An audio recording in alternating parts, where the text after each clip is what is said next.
All right, everybody.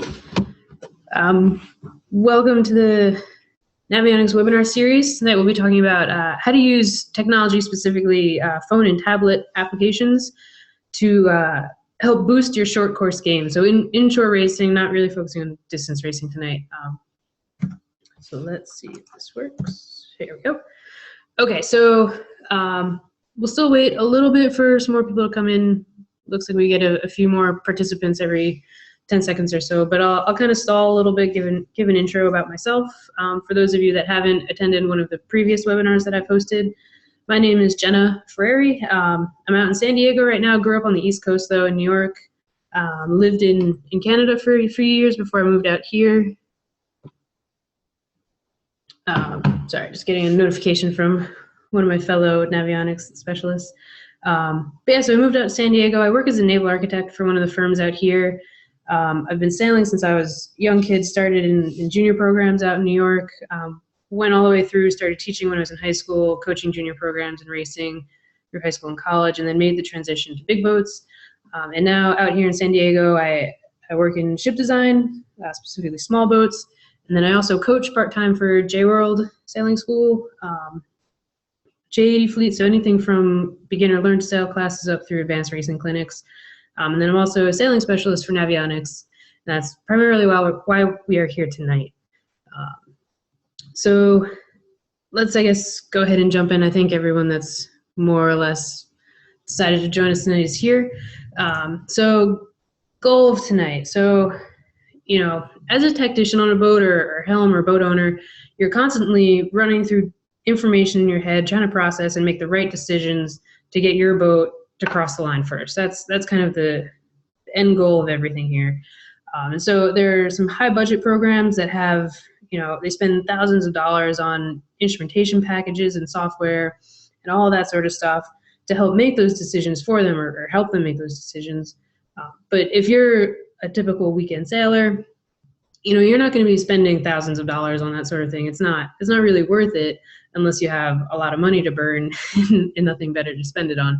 But with all the advancements in, you know, phone and tablet applications, you can really get some of the same performance from some much cheaper options. So tonight we're going to be going through some of the different apps.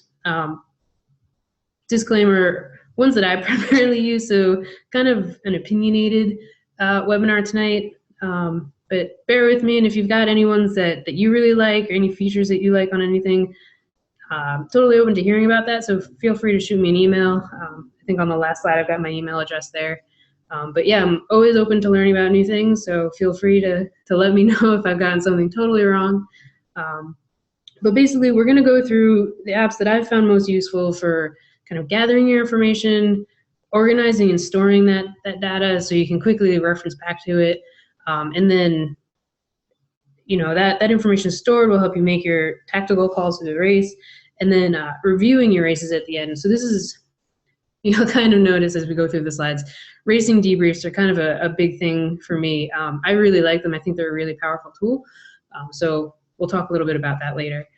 And hopefully, you know, we go through this talk, these slides, you find maybe an app or two that you've never heard of before and that you like, or a new feature of an app that you already use, and hopefully you can implement that and benefit your tactic. The note that I have there on the bottom. So when I run a boat as tactician, I might be a little bit old school. I still like the sensory input and all that sort of data, so I don't rely too heavily on any software when I'm actually racing. I rely much more on it when I'm coaching. So I find being able to show a new sailor or someone that's trying to learn, you know, rather than just explaining it, some people learn better through the visual aspect. So being able to show them things on a screen, show them their track and things like that, I find is really powerful. So I rely more on applications in the coaching scenario and in racing clinics. And so my note at the bottom there is that, you know, you can bury yourself in the software, and you can get a lot of powerful information from it and really benefit yourself, but you still need to know how to sail in a race in order to get around the course. Like, And at least I don't know of any software that's going to tell you, how many boat lengths from the leeward mark to drop your spinnaker. It doesn't know your crew. It doesn't know how quickly your crew works, things like that. So there's still calls that you have to make. So you really do have to know what's going on when you get into a race. You can't just press some buttons and have it do the entire race for you. All right, so let's get into the outline for tonight. I've got a few more introductory notes. Probably already said most of the things on there, so we might breeze by that. Then we'll go through what information can applications help with. So as a tactician, what information are you looking to gather? What's most easily done with stuff you already have on your boat? And then what can you set aside to use kind of the software as benefit for? Then we'll go into what apps I find most useful and kind of the features for each. So I have a handful of apps on there. I think I've got a table of what's iOS versus Android, if there's a free version, things like that. And then we'll kind of jump into a little bit more of the details of the apps. There was a fine balance I found when I was making this talk of going too far into the tutorial stage. I stepped back from that because I found we'd be here all night if I went through step by step how to get every little piece of information from some of these apps. So really, I have maybe 2 or 3 slides for each app with screenshots, things like that. I'll point out pros and cons, how I use it typically, and hopefully you get some benefit from that. And then at the end, we'll do a little Q&A. So my introductory notes. Okay, yeah, so number 1, there are racing rules that prevent any outside help while you're racing. So with that in mind, you want to make sure that if you are using software apps, that you're using ones that aren't connected to the internet or aren't getting that outside help if your sailing instructions and racing rules don't allow it. So usually the SIs will say what racing rules they're following, and most of the time they will not omit that one that prevents outside help. So you really want to just be cognizant of that and don't disobey anything. But of course, only you will know if you're disobeying it, so the seamanship rule there applies. Bullet number 2 is, race committees are generally going to set the course in an area of ample water, minimal hazards. So I'm not really going to talk about any charting features or navigation features of any of these apps, but most of them do have kind of that functionality. But I didn't want to focus on that. I wanted to focus more on the racing aspect of things tonight. Third bullet there's a wealth of apps out there that you can use for racing. So this is just kind of a sampling of ones that I really like and have found most useful. I've tried out more apps than I can count, and just for some reason or other haven't really liked to continue using most of them. But I think I go through 5. These 5 are kind of ones that have stuck with it, and that I really do like using. And then just to keep harping on that, as wonderful as technology can be, you don't want to be that person, walking down the street buried in their phone. You don't want to be doing that on the boat either. You want to stay aware of your surroundings. Really keep your eyes out on the water for all that sensory data that you want to collect. And I would recommend just using the apps as kind of a backup. But at first you might find that you rely on them pretty heavily, especially if you're new to sailing, new to being a tactician. But once you start to learn the important information, you can kind of learn ways to gather it on your own and benefit yourself that way. All right, so what information can apps help with? So as a tactician or a helm or kind of someone in charge of calling the shots on the boat, so the most useful information you're going to be going for are wind and weather, obviously tides and currents. You're going to want to track the wind throughout the day. That'll help you determine if there's oscillating shifts, permanent shifts. It'll give you a feel for, from race 1 to race 5, how your tactics should change throughout the day to compensate for any wind shifts, things like that. Start line data. There's a lot going on there. I did a past webinar on that, so if you're really interested in starting tactics and things, you can check that out on the Navionics website. I don't want to go too far into depth into that, get off topic there. Tack and jibe headings, so port tack versus starboard tack. What are those courses? Are you lifted on one, headed on the other compared to the wind direction, things like that. So recording those throughout the day is definitely beneficial, and you can also use those to track where your wind is going. And then boat characteristics. So that could be anything from how long does it take to tack and jibe the boat, which is really crew dependent. How quickly does your boat accelerate or stop? Things like that. So most of the information in this list, you can find some app to help you get that information. But some of it is just most easily gotten from instrumentation you probably already have on your boat. So tack and jibe angles, you can pull that from your compass really easily. Boat characteristics are just going to be time on the water in your boat specifically. So every boat handles a little bit differently. So, you really want to have a good feeling for whatever boat you're sailing on that day, kind of how long it'll take you to go through maneuvers, things like that. All right, so I mentioned debriefs before, so here's another slide on it. But I find after every race, you finish the race, come through, drop your spinnaker, while everyone's kind of rehydrating, getting their snacks, go through a quick debrief. So the reason this is so powerful is because not only does it get the crew thinking about the entire boat, so getting them kind of in that team aspect, rather than focusing on just their one job, they really can start to see kind of how their actions tie into someone else's actions. It gets a little bit more cohesive of a crew that way, I find. But then it also gets you to kind of do some self-reflection and really think about if you had a game plan in your mind and you stuck to it, how well did it work out for you? Did you end up in first place? Did you end up in last place? So a little bit of self-reflection goes a long way in the debrief as well.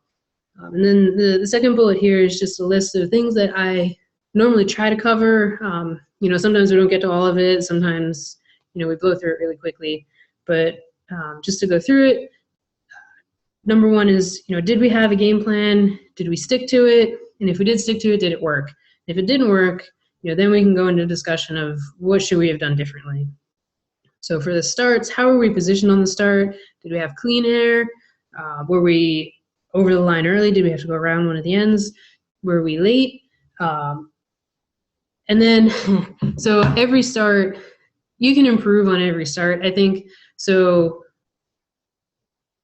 you may have been in a really nice position, played out really well, but I feel like there's always something on a start that you can do better to improve next time. Starts are kind of a very powerful make or break for the race. So spending a little bit of time focusing on what your plan was for the start, did it work out, those sorts of things, I think is really great for a debrief. Third bullet there, were there any big mistakes made? So, did you go to set the spinnaker and I don't know, we didn't run the tapes, so it went up all twisted, things like that, we had to take it down. Was there anything majorly apparent that slowed us down or caused us to have to kind of rework something, change our game plan? In line with that, were there any great moments? Did we set the spinnaker upside down, but we were able to take it down and remake all the lines and get it back up within 30 seconds? Something along those lines. Did somebody find a mistake and fix it really quickly? The last regatta we had here was nudes, and a little bit of Murphy's Law. I think everything that could have gone wrong for the boat did. We went through attack, trimmed on the jib, and then the jib sheet just blew right where the clip on the clue of the jib was attached. So, we basically said, screw just having that little quick shackle, tied a bowl in, kept moving. We maybe had to tack back over for 15 seconds before it was fixed, and then we were back on our way, and it worked out really well. So things like that, if you have a bad race where there were a lot of mistakes, try to focus on those great moments. If there weren't any big ones, make a few up. You're in the back of the boat looking at everything, so try to get something good to get the morale back up, especially after a bad race. Next bullet there is, when were we fastest and slowest? So, coming into marks, maybe you didn't call the ley line quite right and you were pinching up to that windward mark, so you're going really slow. So maybe next time, carry it out a little bit farther, maybe overstand the ley line a little bit, so you're coming in a little bit faster than you were in the previous race. So just things like that to think back through. Next one there is, which sides of the course paid off? So, maybe there was more wind on the outside of the course, you guys went off that way, worked out for you, rounded the windward mark first, and everything was great. But maybe you saw the first few fleets go off to the left side of the course and worked out for them, but maybe in the course of 20 minutes between their start and your start, maybe the wind shifted a little bit, so you decided to go left, but going right would have been the better option. Thinking through that, that's a little bit of that self-reflection. Did your game plan work out for you? And then the last two here, how did the boat handle on the different tacks and jibes? So, a lot of times on boats you sail on, for some reason, like starboard tack is always a little bit faster than port tack, things like that. So is there one tack for your boat that just for some reason is a little bit better? Were you lifted on one tack versus another? Should you use that knowledge to help kind of make the game plan for the next race coming up? Things like that. And then the last bullet is, how do we do calling ley lines? So this kind of goes into the fastest, slowest. Maybe we didn't choose the right time to tack. We were a little bit shy of the ley line, had to pinch up, so we were slow. And then maybe the opposite of that is maybe we overstood, could have tacked a lot earlier, we just covered extra ground, things like that. All right, so let's get into the apps now that I've done my debrief spiel. So the 5 apps we're going to look at tonight are Windfinder, Pocket Grib, iRegatta, Race Cues, and Navionics. So top table I have here, it's kind of just a breakdown of what features are available, or what these basically come from the previous slide. What information should you be looking at as a tactician? And then the checks indicate whether that app kind of goes along with what that information is. So Windfinder has weather and tides, Pocket Grib is weather-based. iRegatta, I believe, does everything except for tides. Race Cues is mostly an analytics tool, so post-race viewing. And then Navionics basically has everything except for wind tracking. And then the start line data can be done. It's a manual process, though, and it doesn't have quite as many benefits as, say, iRegatta. And then the bottom table there just shows basically every app is available on iOS and Android. iRegatta, I found literature that at one point talked about having an Android version, but I wasn't able to find it on my phone. I use it on the iOS tablet, but I've never actually used it on Android, so I don't know if it at one point existed or if it's something they're working on. And then free versions, free is always good. So everything has a free version of some sort. Pocket Grib is only on the Android version is there free. It's called Pocket Grib Lite. And then iRegatta, you can download a free version, but it works off of trials and in-app purchases, and similar to the Navionics one. I forgot the asterisk there. But basically everything has some sort of a free version if you want to give it a try. Okay, so let's jump into the details of every app. So first one there is Windfinder. So there's a basic version that's free, and then the pro version, which costs a little bit of money. I find you can easily get by with the free version as long as you don't mind the ads. Between the app and the actual website, I find it's not really worth paying the money, but it's only, I think it's less than $5. So, I like to save the money and use it on different apps, but if you've got $5 to spend, go for it. Just some features of the app, you can easily change the units to match your preferences, so knots, nautical miles, or if you're overseas and you want metric units, things like that. Pretty easy to change if you just hit the 3 dots on the top. Straightforward there. When you first open it for the first time, this screen on the bottom here would normally be blank, and then you populate that with your favorite areas. So you hit the magnifying glass on the bottom, search for a location, find the weather stations that you want, and you can add them to your favorites list. And then every time you open it after that, they'll be populated into that home screen. So I've got just 3 populated here: San Diego Yacht Club, Mission Bay Yacht Club, and a Point Loma South buoy. So basically you open the app, you can get a quick glance of what the wind and weather is at each of those locations.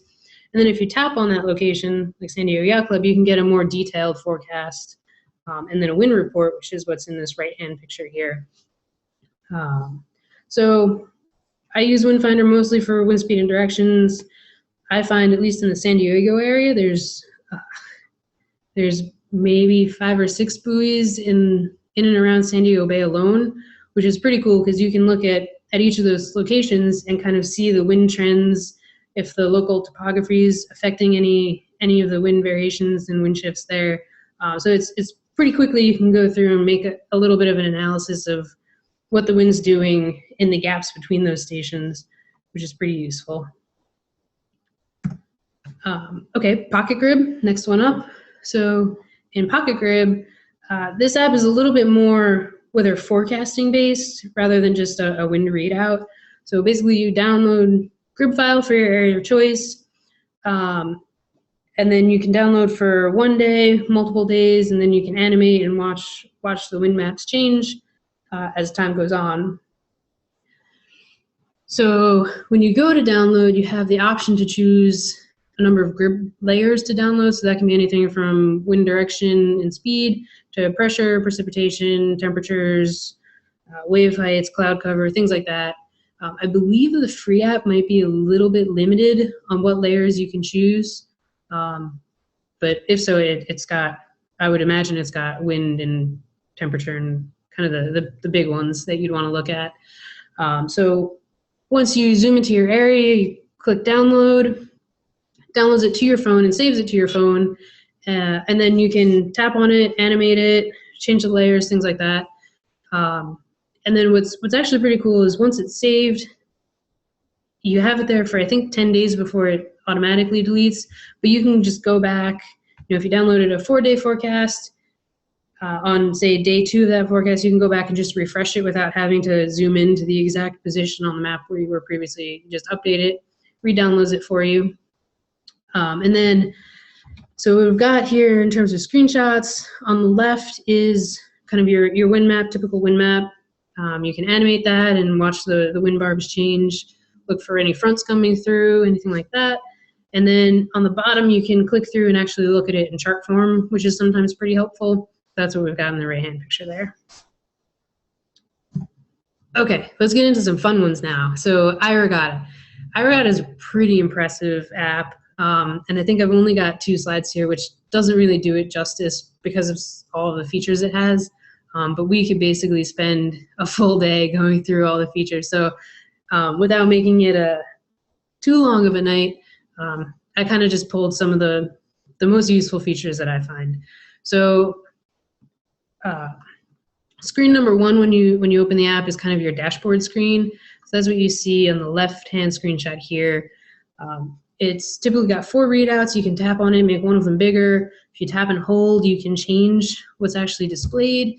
I think they've got like over 20 options for what you can display in each of those four locations.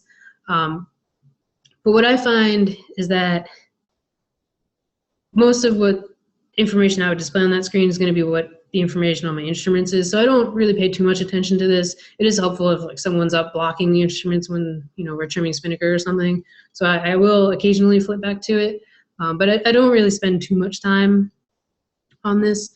But so one very cool feature is the lift indicator. So it uses your previous, I believe, 10 seconds of heading to determine if your course is lifted with respect to the wind. And you can set it, you can set the previous time or set lift angle. So, if you're only lifted 1 degree, it won't really tell you anything, but if you're lifted 5 degrees, it'll show you that. So you can change those features, but that's pretty cool, especially in the coaching scenario, to say, okay, now we're lifted, and you can kind of see at what extreme, what angle we're lifted to. So that's a pretty nice feature. And then at the bottom, on the side, that yellow bar there is your performance bar. So it's comparing, if you have your polars imported, comparing your current boat conditions, speed, heading, and all that to your polars. So it kind of gives you a metric of how well you're doing compared to how well you should be doing. Next feature, so that's number 1. I don't pay all that much attention to it usually. I find the wind tracking and the starting features are much more helpful, so we'll spend a little bit more time on those. So wind tracking, why is wind tracking important? Like I said before, you can track oscillating shifts or permanent shifts in the wind. You can track variations over the course. So from the starting line up to the windward mark, there may be some variations due to the topography, or just throughout the day, those conditions could be changing. So on the wind tracking screen of iRegatta, you can input the wind direction manually. It will pull information from the GPS data if you let it. I find I usually just want to keep it separate to prevent any possible breaking of the outside help rule. So I input everything manually. We'll go head to wind, read off the compass, type it in. You can also set your tack angles. So you can either input that manually, or while you're sailing on close hauled starboard tack, you press the little set arrow, set the angle for that. You can set wind speed. And then what it does is kind of this white background here. It'll track the wind conditions throughout the day, and it'll plot everything for you.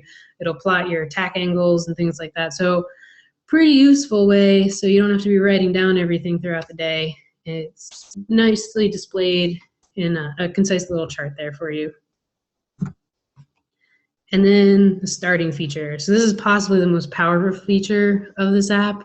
It's great for anyone that's learning racing for the first few times to really visualize what's going on in the start. And then anyone that really has trouble kind of calling time and distance to the line, things like that, this feature of the app is great for. So basically the way you set it up is sail by the pin, you hit the little flag button, sets the pin mark, sail by the committee boat, hit the boat icon, sets that as the committee boat. So then your start line position is set. And then after that, all you have to do is set your wind angle. And then from that, it'll tell you a whole bunch of information. So if you look on the line here, you see half of it's green, half of it's red. So that's telling you the favored end of the line, the green end. And then it'll also give you the angle of which it's favored. So that's pretty cool information there.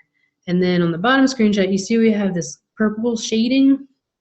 So if you import your polars, this shading is actually showing you kind of where you can sail in the time before the race and still make it back to the line on time. The countdown features is great. You just press the plus and minus to set your 5-minute start, tap it to let it start counting. Got all the beeping that you would love to hear.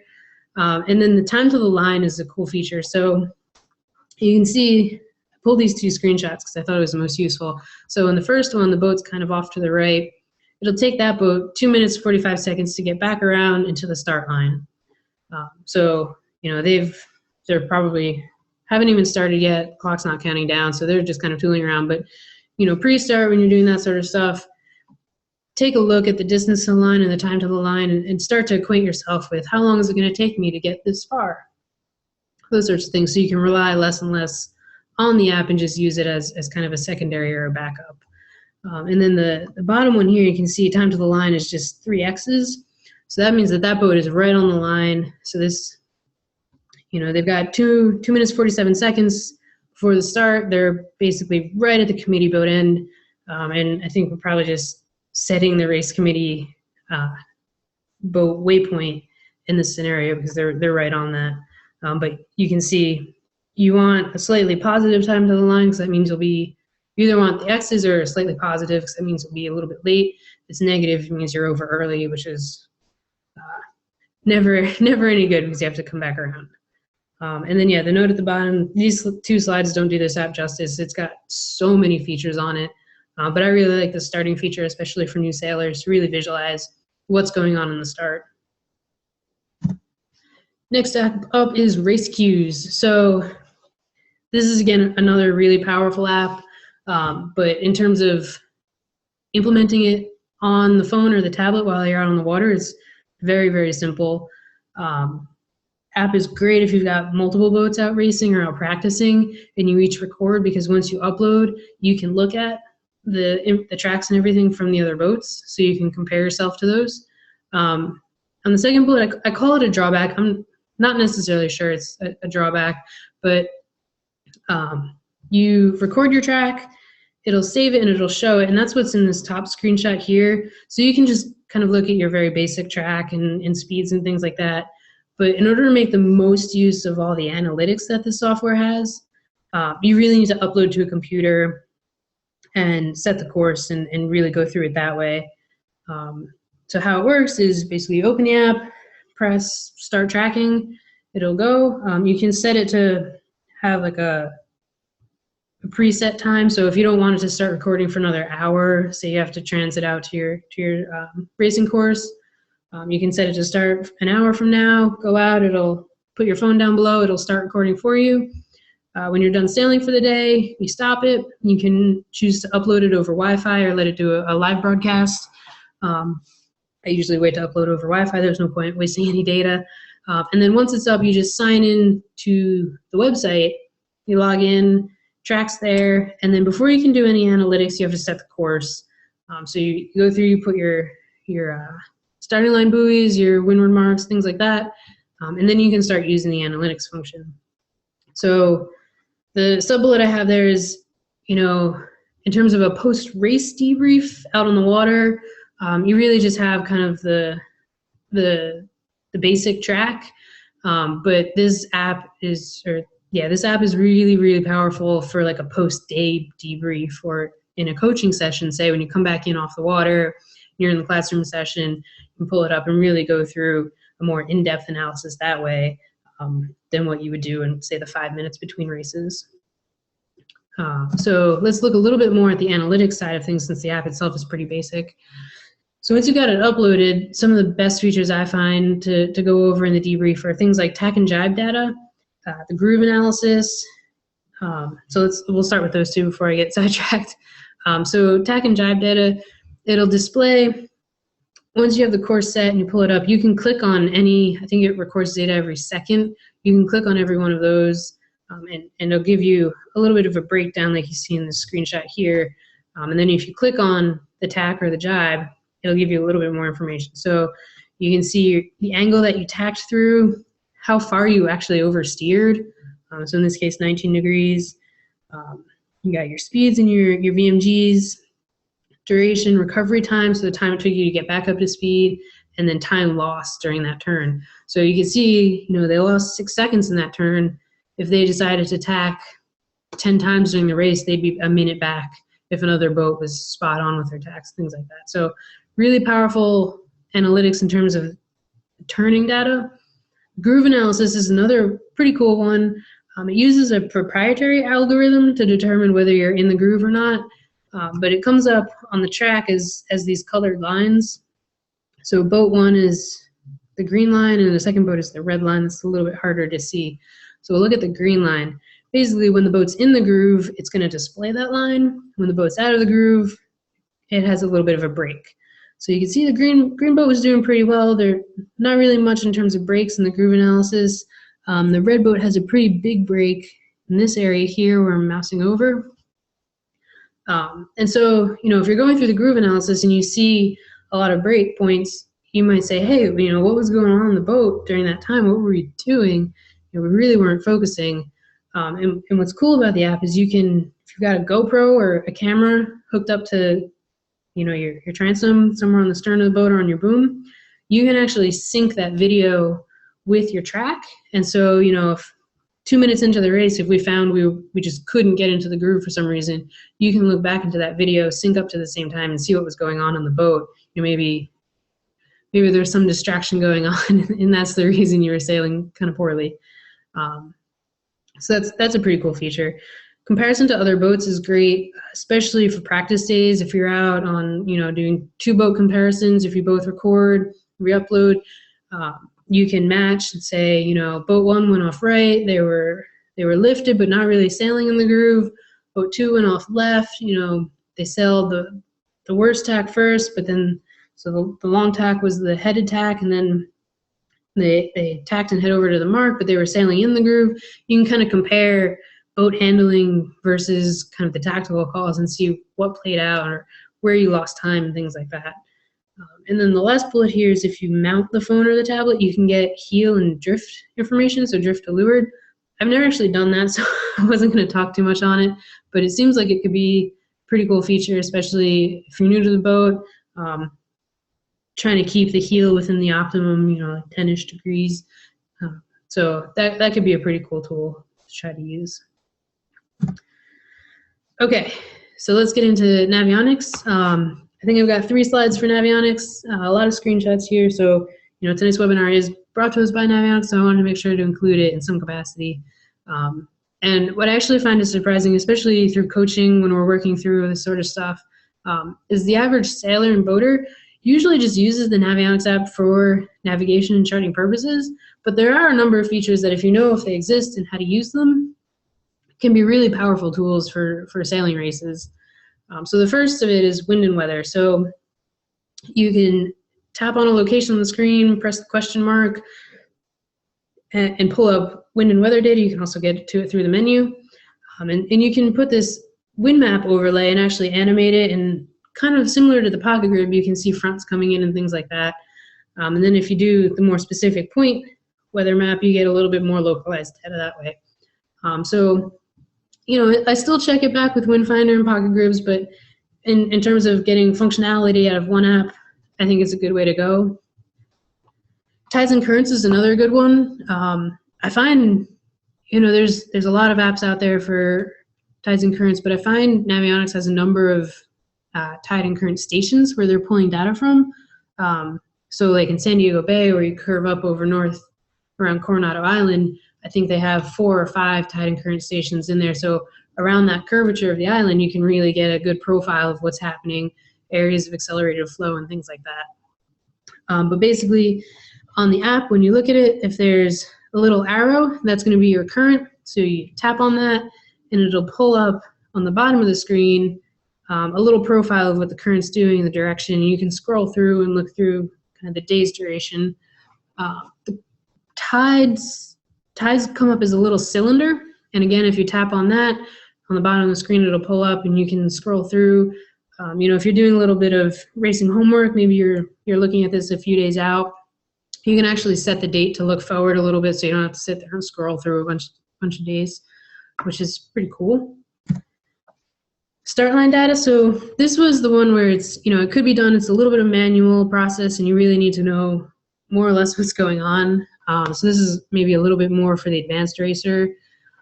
But what I do normally when we're sailing, I'll drop waypoints down. So this course was from Skiff Super Cup, so the International 14s. It was a very short course with a leeward gate. So start line was off to the right, head up to the windward mark. Had to go through the gate, mid-leg gate, sorry, to pass through that, and then the leeward gate was the start line again. So made for close action racing, which was pretty cool. But just to kind of keep everyone together, and the I-14 fleet in San Diego does a fair bit of debriefing, so we wanted to have some tracking of what was going on. So the motorboat marked off the locations of each of the marks and start line here. And if we were to use this while we're actually racing, I would mark the waypoints and then start the tracking, and then you can use, this is where kind of the advanced racer comes in. You'd have to use kind of your knowledge of the wind and headings and things like that to estimate your time to burn and things like that. So it's much more of a manual process than, say, the iRegatta app, but it can be done. But I'll leave it at that. Probably one of the best features for, aside from like the weather and tides to use in the Navionics in racing, is the tracking.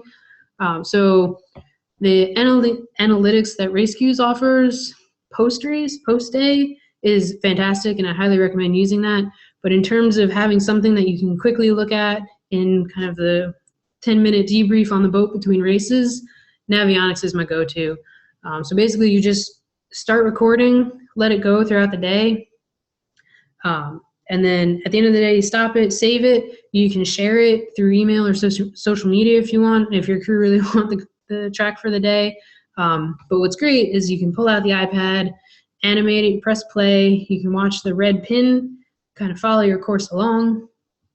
And then when you look back, you should be able to see through your tacks and your jibes, when were you lifted, when were you headed, and you can kind of compile information that way and kind of evaluate or do your self-reflection, self-evaluation on what options, what side of the course worked out for you, what tack was lifted, what tack was headed, things like that.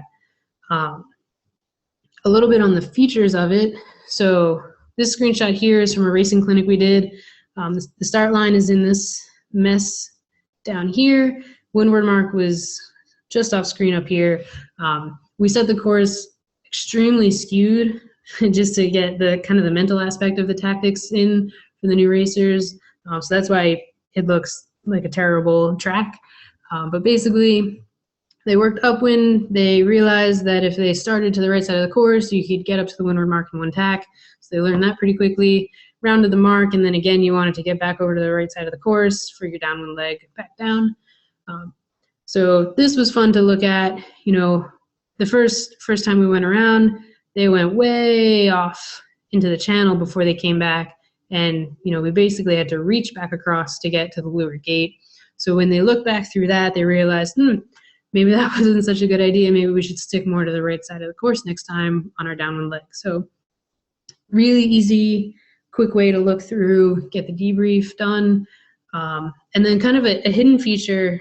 So on the screenshot, there's this arrow here. There's another arrow that kind of looks like a graph. If you click that, it'll pull out your speed for the duration of the track. And as the red pin moves, as you animate it, you can find kind of your max speed in there. So how do I typically use the Navionics tracking? I typically set it to start tracking before the start, and just let it run for the full race or for the full day.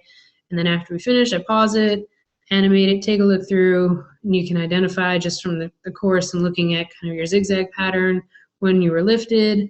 And you can look back through the boat speeds and kind of match, we were lifted, or it looks like we were lifted, but we were kind of slow, so maybe we were just pinching in that scenario, and kind of gets the thought process going a little bit more that way. But yeah, Navionics kind of an oddball one maybe. Most people don't usually think to use it, but I think the tracking feature is pretty powerful, especially in that on the water debrief. And I believe that's all I've got for you guys tonight. So thank you for attending. I know it was fairly opinionated webinar tonight. I hope you were able to bear with me during it. If you got any other apps that you really like, any features on apps that I've mentioned that maybe I missed or got wrong, feel free to shoot me an email. Definitely open to learning about new things that way. What else? I have 2 more webinars scheduled. I think you can see them on the Navionics website, but there's heavy weather sailing and then reading wind shifts and things like that on the water at the end of May and the end of June. So feel free to check those out and sign up for those if they're at all interesting to you. My email's down at the bottom there, and I guess thank you all for bearing with me tonight. Hope you enjoyed it, and if you've got any questions, feel free to send them over and I'll try to answer them. And if I miss them, again, feel free to send me an email.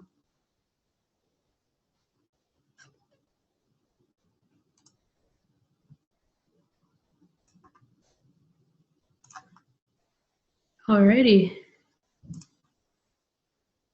Well, it looks like nobody has any questions. So I guess have a good night, everybody. Happy Thursday. Have a great weekend, and hopefully I'll see you back at the end of May for my next one.